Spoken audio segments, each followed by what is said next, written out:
Good evening, Rabbi. Good evening, Joe. I was trying to explain to my daughter the other day, the topic came up about samples and how some groups are more susceptible to COVID than others. And she asked me to explain, and I did my best to do layman's gene theory and how different strings of bacteria and are more easily attached to some people's gene structure than others. And I did a horrible job of it. But then she said, well, how do they know that? And I said, well, they do tests on different groups. And then she asked a question. Well, how do you know which groups to test? And I was at a loss. But I said, I know, I'll ask the rabbi. You've brought up the subject of bias in research, and it's extremely important in every area of our lives, in research in particular, because if we have bias within our sample, then the study is invalid. And so we can spend some time talking about bias, and then we can get into sampling and how. So why don't we start with bias? So let's start with prejudicum. Oh, you mean prejudice? Perfectly good word. It means before judgment. Before you make a decision, you made a decision. And that's prejudice, prejudicum. And it's gotten a bad rap because prejudice is neither good nor bad. It's really what we do with it. In fact, human beings, Homo sapiens, survived because of prejudice. Human beings learned that certain colors of food are poisonous or deadly or make you sick. They also learned that sweet is better than and safer, which is why so many of us are overweight and why sweet foods sell, because innately programmed into us is sweet is a safety factor in terms of is it okay to eat it? And advertisers and companies take advantage of that. So in order to prejudge, what we need to look at is how we respond to prejudgments, not try to get rid of prejudgments. Remember, I've said this to you before, Joe, I've said this to everyone listening out there. Too often, people tell us to eliminate or get rid of something that's part of being human. We are going to worry. We're going to be anxious. We're going to have fear. We're going to be prejudiced. We're going to have bias. That's all part of being human. So our process begins with an examination, with looking at the self and seeing how do we respond to these things and what do they do to our relationships? What do they do in society? And that's the piece that we usually don't like to focus on because it doesn't lend itself to tests. It doesn't lend itself to training in the workplace.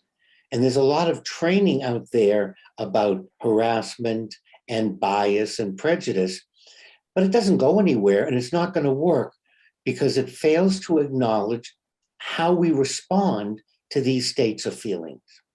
So prejudice, bias is neither good nor bad. You're going to make prejudgments, Joe. And often it'll save your life in driving, in crossing streets, in hearing sounds. All of these are quick prejudices and they keep us out of trouble.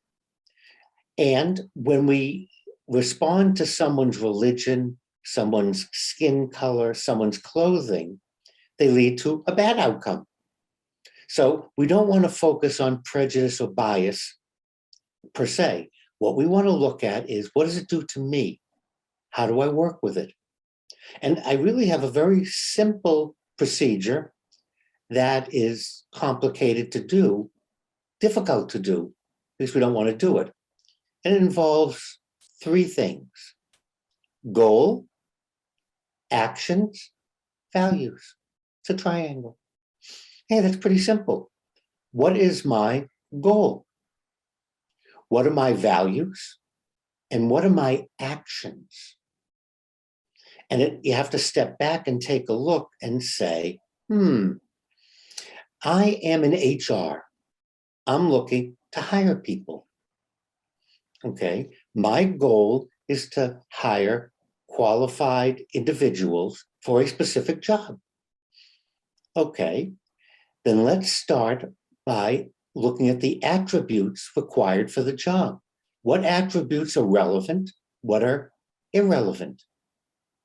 Then I'm going to look at my actions. When I talk with people, when I score people, am I scoring based on attributes that are necessary, not irrelevant? And is my goal truly to hire a competent person?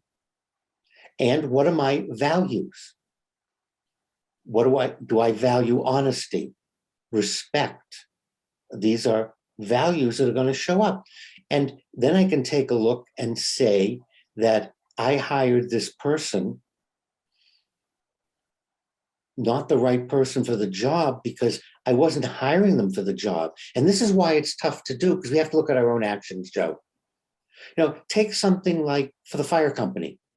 You want to hire firefighters. What are the relevant attributes? Size, weight, build, training. What are the irrelevant attributes?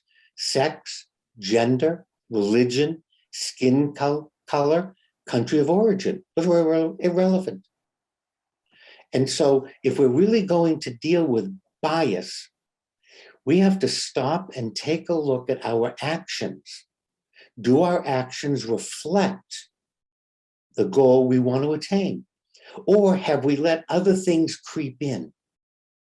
I picked this person because, and I can look at what are the relevant attributes. And it varies. For a cartoonist, the relevant attributes are very different from a firefighter. A cartoonist can be overweight. They can be nearsighted. There's lots of things they can be. But when I'm on the third floor and the tower truck is at my window, I want that person to be able to carry me down the ladder. Irrelevant is their sexual orientation, their religion, all that stuff really goes out the window. And if the person that hired that firefighter was concerned with, they wanted someone of the same religion, then they're doing a disservice. They're not hiring, the goal then for them isn't the best firefighter. The goal for them is change. And we look at actions. And a good way to do this is to have someone you trust, a friend, a colleague. Look and see, do your actions reflect your values? And do they reflect the job requirements? We have to focus on our actions. And we have to look at the workplace and the people we're hiring. And to be honest about what constitutes harassment and what's going on here. Let's look at people's actions. And there's no way to simply create a checklist. Did I say this? Or I'm not allowed to say that's a nice tie, or you're wearing a pretty sweater. No, it doesn't work that way. It's about myself.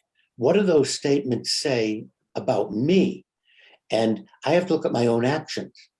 And am I using those statements not as a compliment, not to create a nice workplace, but because I'm looking for something else? And that's very difficult to do. That's why this process is simple, and it's also hard to perform, because we're going to be lying and making things up. So not every statement is harassment. Not everything is bias. Not everything is prejudice. We have to put it in its context. And sometimes I can have bias towards one group over another for a particular reason or another, but I should examine if that bias is something that's affecting my decision.